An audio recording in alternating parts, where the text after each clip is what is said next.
welcome to the NBA Coast to Coast podcast brought to you by thelines.com. Coming to you from the West Coast, Josh Lander, joined by Nate Weitzer. He's on the East Coast, and we've got some playa props here to close the work week with you guys. Friday has 10 NBA games on the slate, so we have plenty to choose from here. We've also got some best bets up in a separate episode with some looks at sides and totals on the slate, so make sure you are subscribed to that page and continue to follow along with us all season.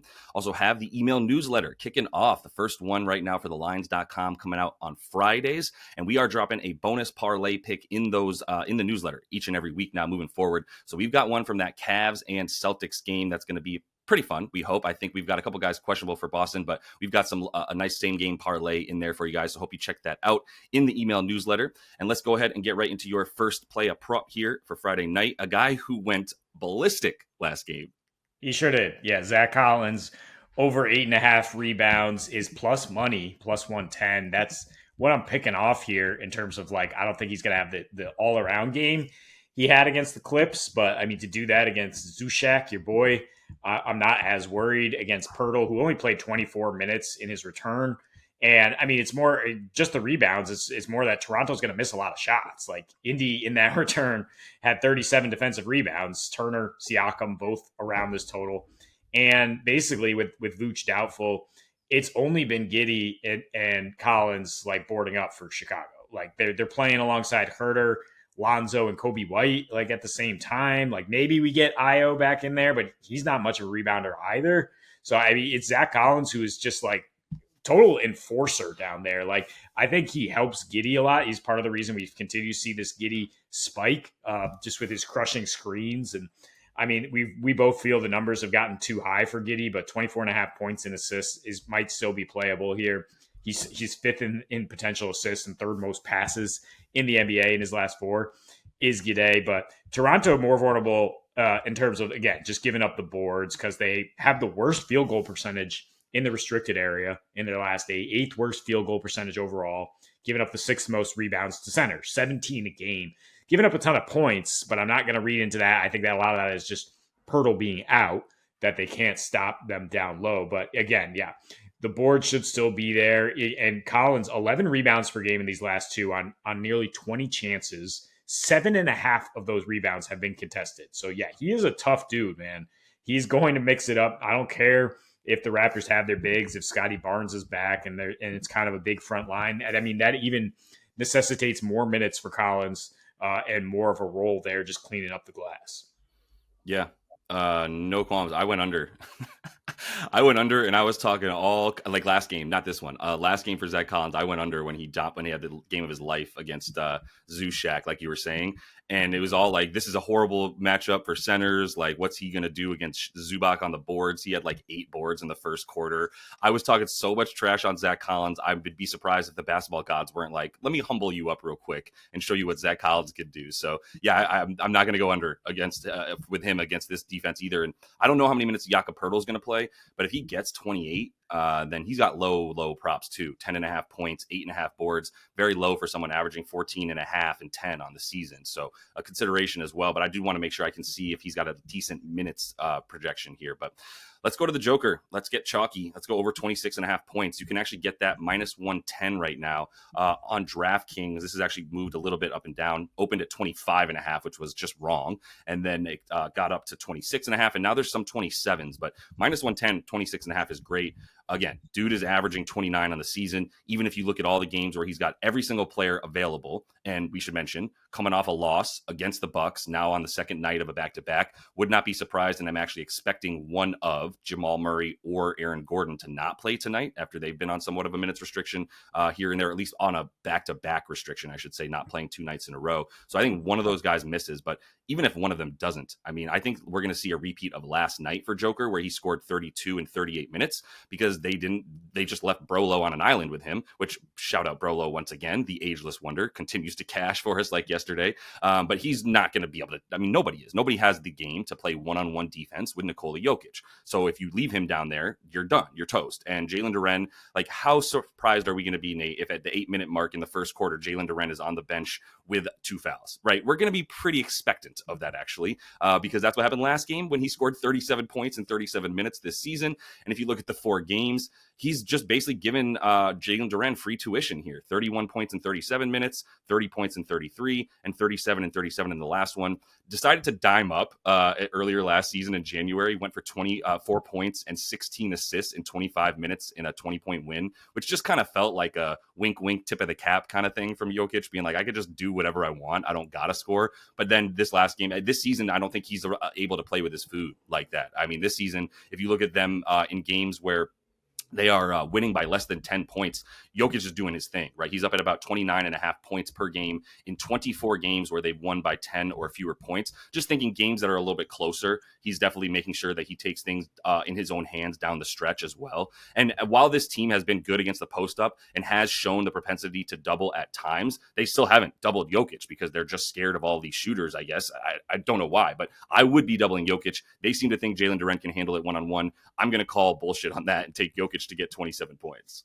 Yeah, Jokic ain't worried. Duren's a tough guy. And as we know, Jokic grew up with two tough guy brothers who he just routinely figured out how to dupe them and score on them, probably while getting hacked. So yeah, they call those in the NBA. That's why Duren did not finish that last game. And the game where he dimed up, you mentioned last season, the Pistons were 3-33 at that point, fresh off their nice 29 game skid. So yes, of course they did not have his attention. Nuggets trying to bounce back now after, Jokic was clearly pretty pissed off last night in dealing with Giannis and the fouls that go back and forth with that team. And more emotional than we've seen in the past. So I was kind of looking at this as well as like, I think he's going to take matters into his own hands and score a bit more on the back-to-back spot. Yeah. And I like Chet, 25.5 points and rebounds. The points at 17.5 is pretty good at FanDuel in terms of the price, but I think he will rebound. I don't think Hartenstein is listed as available on the injury report, but I think they're kind of throttling down on him. I mean, only 22 minutes a game in his last three, while Chet's gone up to 30 and is apparently completely off the minutes restriction now. He's averaged 20 and 9.3 in these last three, and he's a plus 35, while Hart is a minus 13. So it's kind of like, this is our full squad. We know we're at our best when we have this versatile center who can stop you, but you can't stop him. And that's going to be a problem for Atlanta with Okongwu, who, as we routinely kind of mention, is just like really lacks awareness out there, is just like not a good rebounder, not a high IQ guy on the back line. Atlanta, with him playing more, is allowing the 7th most points, 5th most threes to centers in the past 7 for them. Chet went for 25, 9, and 4 in the first month of the season here against Atlanta. Also 6 blocks, also 3 for 5 from deep. Atlanta's the 3rd worst field goal defense at the rim in their last 10 and 5th worst above the break 3 defense. So that's exactly where Chet's going to score, right? He's going to hit open threes, or he's going to go right to the rim, playing off the extra tension on SGA, etc. Just need this one to be close enough, I guess, for Chet to get the 30-plus minutes. But he's gone over his points prop in 3 straight as he just continues to ramp up after the injury. Yeah, and we should mention iHeart is suffering from the nasal fracture, whatever they're calling it, that happened to his nose, so he's wearing the mask. He's listed as available on the injury report, and whenever I see available, I'm like, well, why do you feel the need to tell me that? Unless you're saying he's not going to play that much, but he is available. He is available is the sort of inflection that how I read that, right? He is available, but. So I don't think you're going to get more than 25, 24 minutes again from iHeart, and you're just going to have Chet as the 5 out there, and Onyeka Okongwu, I have no problems talking trash on his ability to rebound and play defense because he can't do it very well. So yeah, he's undersized. Chet it's sort of like a tall, lanky dude against a stocky, shorter center, and I'll still take Chet to be able to score from all over and do whatever he wants here as they try to get him ramped back up, and they're happy to give iHeart a little bit of rest here as he's been such a bulldozer for them. But let me close things out here. I also should mention actually real quick from that game, I got Trey under 38.5 PRA, just a little bonus pick for y'all in that Atlanta game. Like, we're talking about the best defense in the league guarding the exact player that Trey is. There's a reason he's gone under in 4 of his last 5. And the last time that he went over against them, it was 2023. And Josh Giddey spent like half the time as the primary defender on Trey Young. So do with that what you will. It's not going to be that happening in this one. But let's go over to close this out in that Detroit Nuggets game once more. and go with Osar Thompson because this line is incorrectly priced and it opened at 5.5 rebounds and assists and it's up to 6.5 and still love it. 6.5. I would play this up to 7.5 rebounds and assists for Osar Thompson in this one. First of all, dude's averaging 7.2 on the season, and that includes the games where he's played like 16 minutes. So he's not playing 16 minutes anymore. He's up to 25 as his floor when this is like a legit game and they're not just blowing teams completely out or not even getting blown out. They haven't gotten blown out in a while. So they've been playing mostly close games, and he's been playing at least 24 to 30 minutes, essentially. And I think we can put his ceiling at 30 in this one, too. Good matchup for him, but this is really just it's wrong. Like, if you give him 25 plus minutes, he's at 9.4 rebounds and assists per game in those games this season. So it's just about if he's going to be on the floor, and I fully do believe he'll be on the floor, especially for the defense that he's going to bring with the big front court, or at least like wings that we are going to see, obviously. Guys like Michael Porter Jr., even if Aaron Gordon does play, obviously, and even Christian Brown to a degree has been such a sort of shot out of a cannon type of player that you're going to want an athlete that can rise and stay with him as well. So Osar should be good for the minutes, mostly because they already want him to give the minutes, but also because of the defense that he's going to bring to this team. But it really just comes down to hit rate, rebound chances, potential assists. He's up to in the last 10, he's up to about 7 potential assists per game. So I don't know why the assists opened at 1.5 and are just still at 2.5, but that's one of the more incorrectly priced things. If you wanted to just take that, the Nuggets give up the most assists in the league, and he's going to be spending a lot of time in transition without an actual rim protector near him. So if you wanted to add the points, I can get it because I do believe he'll get some in transition. But for me, like, the rebounds and assists are just so wrong that the biggest edge is there. We should have him projected for closer to 10 in about 27 minutes of action tonight. Yeah, I mean, strangely, the Nuggets are giving up fewer assists on back-to-backs and fewer points. But yeah, I mean, that's probably just a small sample size thing.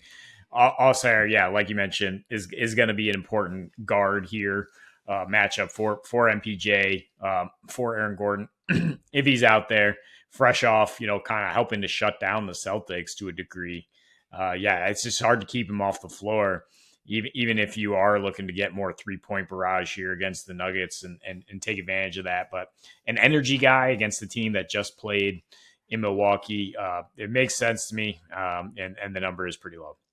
It is, yeah. Should also just briefly mention the life-ending crossover that he put on Jason Tatum the other day. I don't know if you saw it, but I was like, Allen Iverson? What was that? It was beautiful. An absolute textbook crossover that got Tatum. We've all got, whatever, man. That's all the time we have for you in this one, though. Continue to follow along. Check out the best bets we have up in a separate episode for you guys, as always. Until we see you next, happy betting.